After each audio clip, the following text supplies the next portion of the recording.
Shalom sahabat Lexio Divina yang dikasihi Tuhan Yesus Kristus. Dalam seri Perseverance, bertekun mencapai kemenangan akhir, kita akan membahas tentang ketekunan Yesus Kristus. Episode ini kita beri judul Belajar Menjadi Taat. Ibrani pasal yang kelima ayat 7-8. Dalam hidupnya sebagai manusia, ia telah mempersembahkan doa dan permohonan dengan ratap tangis dan keluhan kepada Dia yang sanggup menyelamatkannya dari maut. Dan karena kesalehannya, ia telah didengarkan. Dan sekalipun ia adalah anak, ia telah belajar menjadi taat dari apa yang telah dideritanya. Timbul satu pertanyaan di dalam ayat ini.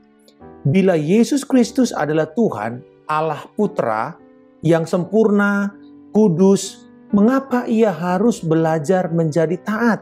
Nah, untuk itu kita perlu lihat lebih dahulu konteks dari perikop ini. Ibrani pasal yang kelima ayat 1-10 menulis tentang Kristus Yesus sebagai imam besar kita. Di dalam ayat 1-4 disebutkan ada dua persyaratan yang harus dipenuhi sebagai seorang imam besar. Yang pertama, dia dipilih dari antara manusia dan ditetapkan oleh Allah untuk mewakili manusia di hadapan Allah. Itu ada di dalam ayat yang pertama. Yang kedua, solidaritas kemanusiaan kepada umat yang diwakilinya harus dialami dan diperlihatkan oleh imam besar itu. Itu ada dalam ayat yang kedua sampai ketiga. Nah, lalu kemudian di dalam ayat 5 dan 6, Yesus memenuhi kualifikasi pertama, yaitu persyaratan pertama tadi. Adanya penunjukan langsung oleh Allah. Dan juga jalur imam besar Yesus itu adalah menurut peraturan Melkisedek, bukan peraturan Harun. Peraturan Melkisedek membuat Yesus bisa sekaligus sebagai raja dan imam besar, karena itulah Melkisedek. Dia imam Allah yang maha tinggi, tetapi juga dia adalah raja kota Salem.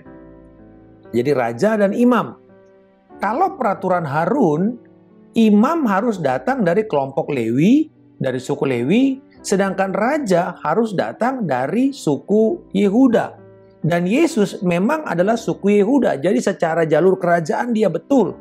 Tetapi kalau menurut peraturan Harun, maka dia tidak bisa jadi imam besar.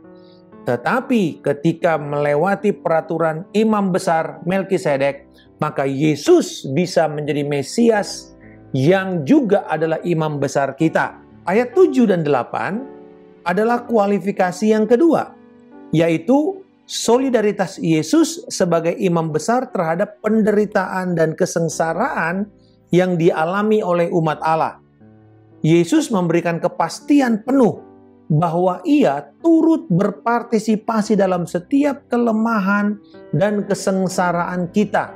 Seperti yang dikatakan dalam kitab Ibrani pasal yang kedua ayat 14-18. Karena anak-anak itu adalah anak-anak dari darah dan daging, maka ia juga menjadi sama dengan mereka dan mendapat bagian dalam keadaan mereka, supaya oleh kematiannya ia memusnahkan dia, yaitu iblis, yang berkuasa atas maut. Dan supaya dengan jalan demikian, ia membebaskan mereka yang seumur hidupnya berada dalam perhambaan oleh karena takutnya kepada maut. Sebab sesungguhnya bukan malaikat-malaikat yang ia kasihani, tetapi keturunan Abraham yang ia kasihani. Itulah sebabnya, maka dalam segala hal, ia harus disamakan dengan saudara-saudaranya, supaya ia menjadi imam besar yang menaruh belas kasihan dan yang setia kepada Allah untuk mendamaikan dosa seluruh bangsa. Sebab oleh karena ia sendiri telah menderita karena pencobaan,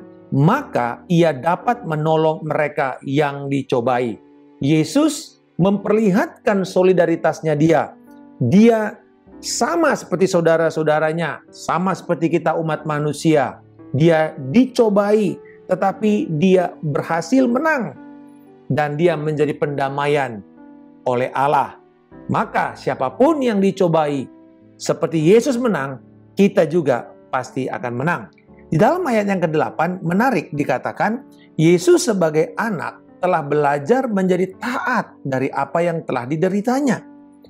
Tentunya penderitaan yang Yesus ambil bukan karena kesalahannya, tetapi karena ia sedang menggenapi kehendak Allah Bapa. Apa sebenarnya sih yang dimaksud dengan telah belajar menjadi taat? Kata belajar di sini memperlihatkan bahwa konteks kitab suci terutama dari Mazmur, bahwa Yesus telah belajar bahwa kesengsaraan yang dialaminya itu didasarkan pada kehendak Allah untuk menyelamatkan manusia, dan kesengsaraan ini tidak bisa dipisahkan dari panggilannya sebagai juru selamat dan sebagai imam besar. Pernyataan telah belajar menjadi taat dari apa yang telah dideritanya memiliki makna yang sangat spesifik bagi Yesus, yaitu apa? Ketaatan terhadap panggilan menderita sengsara sesuai dengan kehendak Allah yang telah dinyatakan kepadanya melalui firman Tuhan. Yesus dengan rela dan sukacita menerima sengsara kematian ini, karena ini adalah kehendak Allah. Dan hanya melalui inilah Allah menetapkan Yesus menjalani pengorbanan ini untuk memenuhi panggilannya sebagai imam besar Allah.